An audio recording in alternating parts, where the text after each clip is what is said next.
What if the family unit, the absolute bedrock of civilization, is actually the primary roadblock preventing humanity from leveling up? Right. Welcome to the deep dive. Today, we are unpacking a profoundly disruptive idea. We usually accept that the story of human progress is built on our closest relationships. Yeah, our marriages, our parents, our kids. Exactly. We view these bonds as the absolute foundation of society. Mm. But the source material we are examining today, well, it flips that entire script on its head. It asks us to consider if the very people we rely on the most are actually the ones holding us back. It is a staggering premise. We are entirely conditioned to view the family as a sanctuary, Right. like a solution to the friction of the outside world. But the author we are looking at today argues the exact opposite.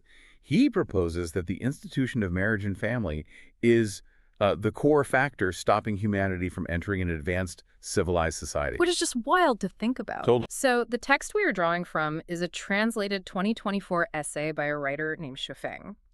And the title alone just lays all its cards on the table. It's called Emotional Dependence Hinders Humanity's Entry into Advanced Civilization. Wow. Pretty direct. Yeah, no ambiguity there. And to understand the origin of this essay, we really have to look at what triggered it.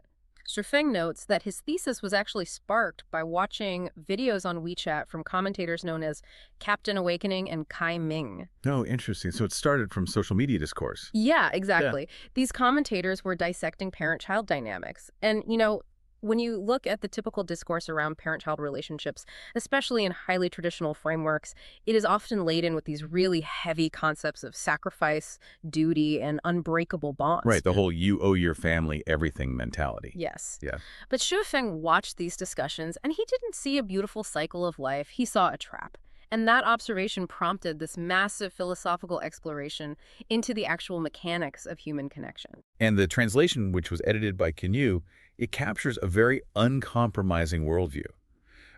Feng takes those everyday observations about familial duty and he scales them all the way up to a civilizational level. Right. He isn't suggesting, that we need better communication skills or a few sessions of family therapy. No, not at all. He is attacking the foundational pillars of how we organize human lives, arguing that emotional dependence between people is the ultimate barrier to our evolution. But wait, before we go a step further, we really need to lay down a clear boundary for this discussion. Oh, absolutely.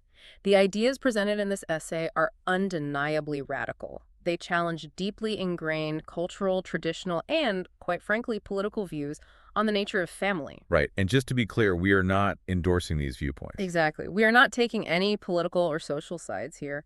Our mission is simply to impartially unpack the author's arguments. We want to understand the architecture of his logic and give you, the listener, a completely new perspective to weigh and consider on your own. Because it's a fascinating thought experiment, whether you agree with it or not. Exactly. So think about your own family for a second. How often do you feel comforted by them, and how often do you feel restricted? We usually view that comfort as a net positive, right? Naturally. Okay, let's unpack this. Today, we are exploring why Feng believes that comfort is an illusion masking a system of captivity. Yeah, so to really understand the author's logic, we have to examine his definition of family bonds. He strips away the romanticism entirely. Completely. Where traditional sociology sees acts of love or mutual care or even biological imperative, he just sees mechanical systems of restriction. He uses the term emotional dependency to describe the invisible tethers between parents and children. And between spouses, siblings. Yeah, even between masters and disciples. He acknowledges the reality of this dependency, like he admits it feels comforting. Right, it feels good. Yeah, it has a numbing effect against the harshness of the world. But he argues that this exact numbness inherently stops an individual from realizing their true potential. Because he maps out a very specific causality here. The argument is that the more someone depends on the emotions of others, the more they lose their independent consciousness. Exactly. It's framed almost as a process of cognitive and spiritual degeneration. Like, within the framework of a family, an individual's autonomy and their freedom to think independently are just constantly being negotiated against the emotional demands of the people living under the same roof. And he describes this dynamic using the phrase emotional hostage-taking. Man, that is intense. It is. It is a violent, stark way to describe domestic life. Husbands take wives hostage, wives take husbands hostage, kids take parents hostage. It is a state of perpetual reciprocal captivity. Reciprocal captivity. Yeah, and by using the language of hostage-taking, he highlights the involuntary nature of the exchange. Mm. Once you are embedded in a family structure, you really cannot opt out of the emotional weather of that household. You're just stuck in it. Right. Your mood, your choices, your literal freedom of movement are entirely contingent on the emotional states of the people you are tethered to. Which makes me think of it's like being tied together in an emotional three-legged race. Oh, that's a good way to put it. Right. You can never run at your own top speed, no matter how fast or capable you are individually, because you are constantly adjusting to the pace, the stumbles, and the emotional state of your partner. Exactly. But let me push back on this framework for a second.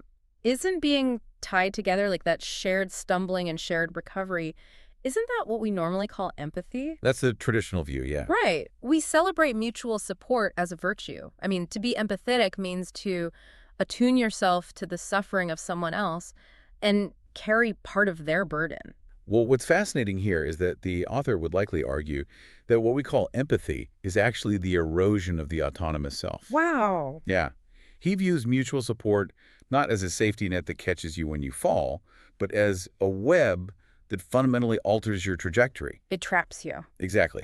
In his framework, empathy requires you to mirror someone else's emotional state, which means you are no longer governing your own. You become a reactive entity. So you're just constantly reacting, never just being. Right.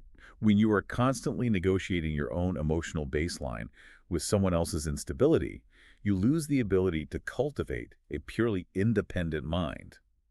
You operate as a fraction of a person, permanently dependent on the other fractions in your family to just feel stable.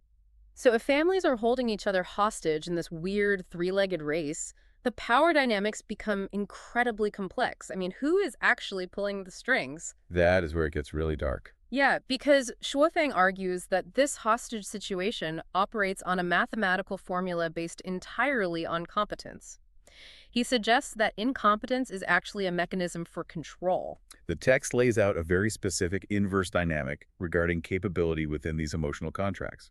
He writes that the more incompetent a person is, the more severely they take their family members hostage. Which sounds backward, but it makes sense when you think about it. It does. The person who cannot function independently requires a disproportionate amount of emotional and practical resources from the family unit. So their inability to self-regulate or provide for themselves becomes like a gravity well, actively restricting the freedom and resources of the other members. Here's where it gets really interesting, because that flips the conventional narrative of the selfless caregiver completely upside down. Oh, completely. We typically, right. And the tragic part of his metaphor is what happens when the host inevitably runs out of energy. I mean, when the highly capable person, the host, finally burns out from carrying the physical and emotional load, the parasite doesn't suddenly experience a moment of clarity. No, they don't. They don't show gratitude for all the blood they've consumed. Yufeng writes that instead they complain and condemn the host for lacking blood. Which is just brutal. It is. Emotional dependency breeds a profound sense of entitlement rather than thankfulness. And he provides biting, modern examples to ground this theory. He points to the NEET generation. Right, N-E-E-T. Yes.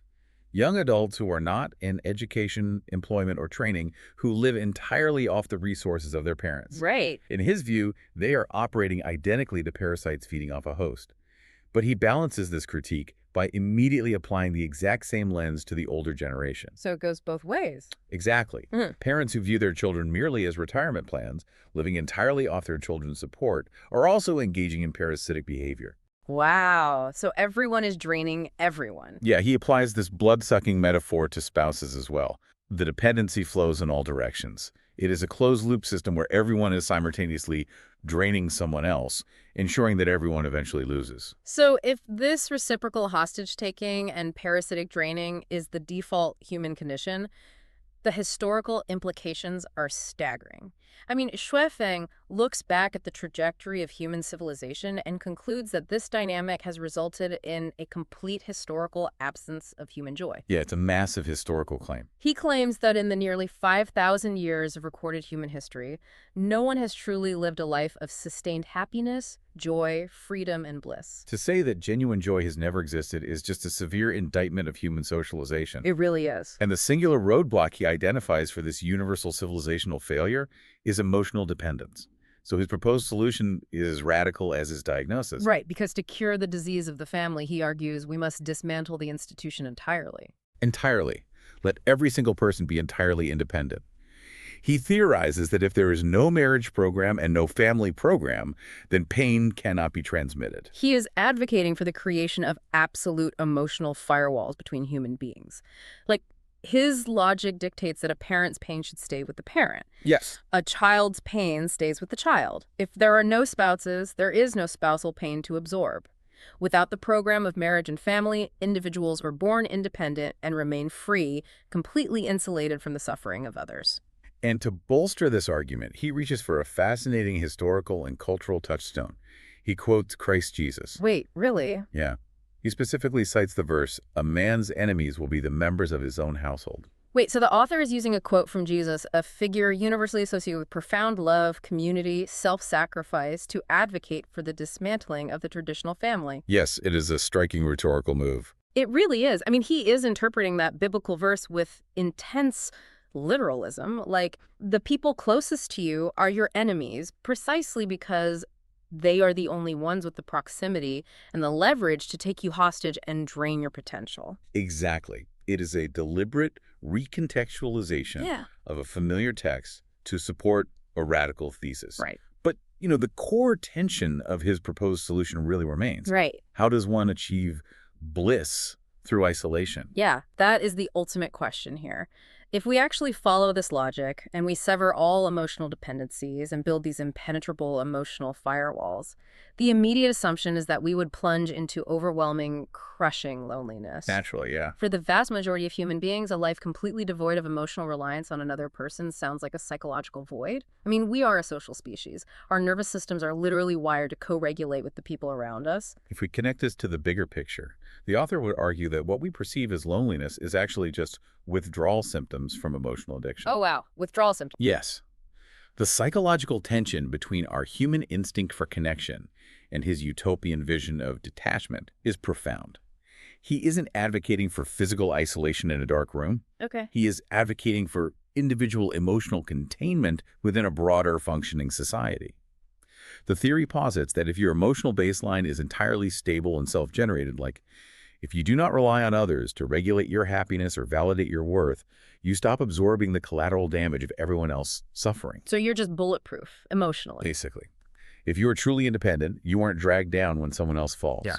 That total freedom from the emotional turbulence of others is, in his view, the only authentic path to actual joy. But that requires a fundamental rewiring of how we perceive human interaction. Like, instead of viewing connection as the sharing of burdens, he views it as the unnecessary duplication of suffering. Yes, precisely. It sounds incredibly abstract, almost like a theoretical sci-fi concept. A society without marriage or family, where individuals exist as perfectly contained, self-sufficient emotional islands. But Shupin points to specific models where he claims this idealized independence is actually moving from theory into practice. He does. He transitions his argument toward practical application, pointing to what he sees as the ultimate societal ideals.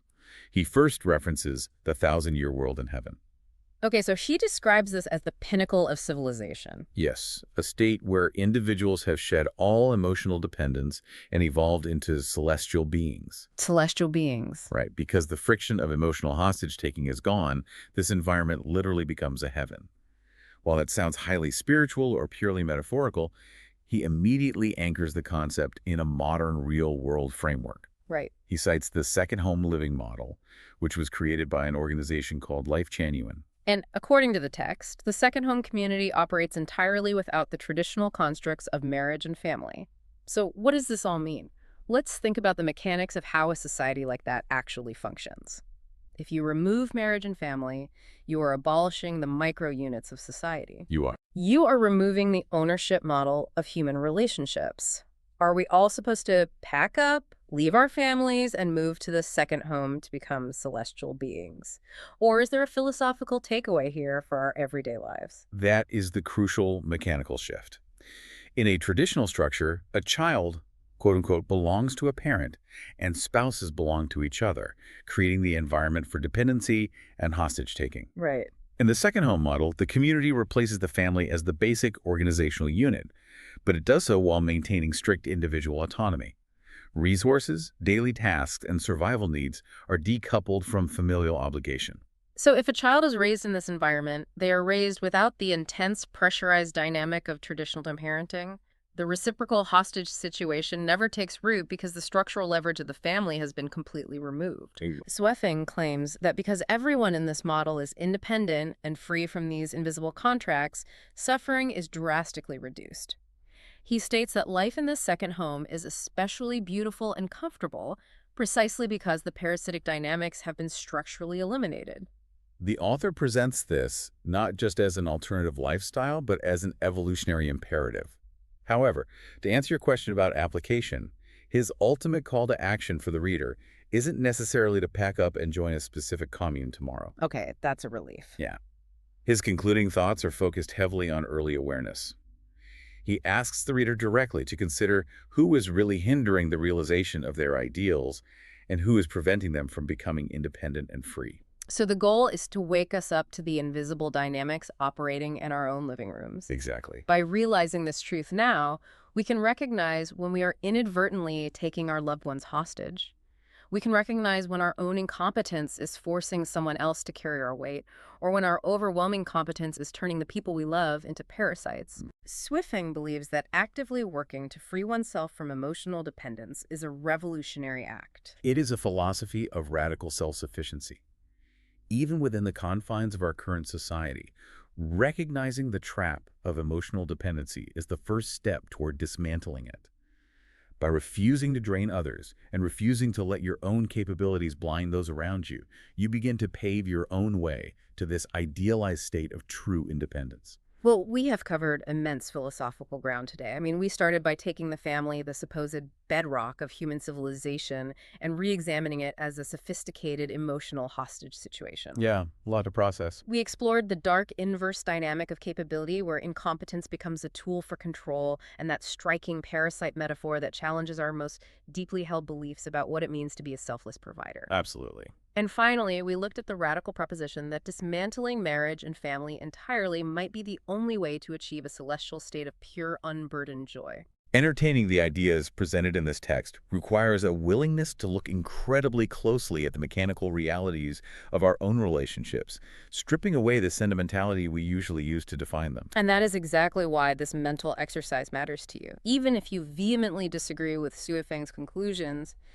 even if you believe that dismantling the family unit would be a profound tragedy for humanity, this essay forces us to interrogate the invisible emotional contracts we sign every single day. Yeah. It demands that we ask ourselves a difficult question. Are we genuinely supporting the people closest to us? Or are we tying their ankles to ours in a three-legged race they never asked to run? It is a vital check on our own behavior, challenging us to ensure that our affection and our support do not slowly solidify into a cage. That brings us to the end of today's deep dive, but before you go, we want to leave you with a final thought to ponder. A question that builds on everything we've unpacked today. Let's hear it. If we were to follow this author's advice to the letter, if we successfully eliminated all emotional dependence, built impenetrable emotional firewalls, perfectly contained our own pain, and achieved total individual freedom, do we inevitably lose our capacity for deep empathy?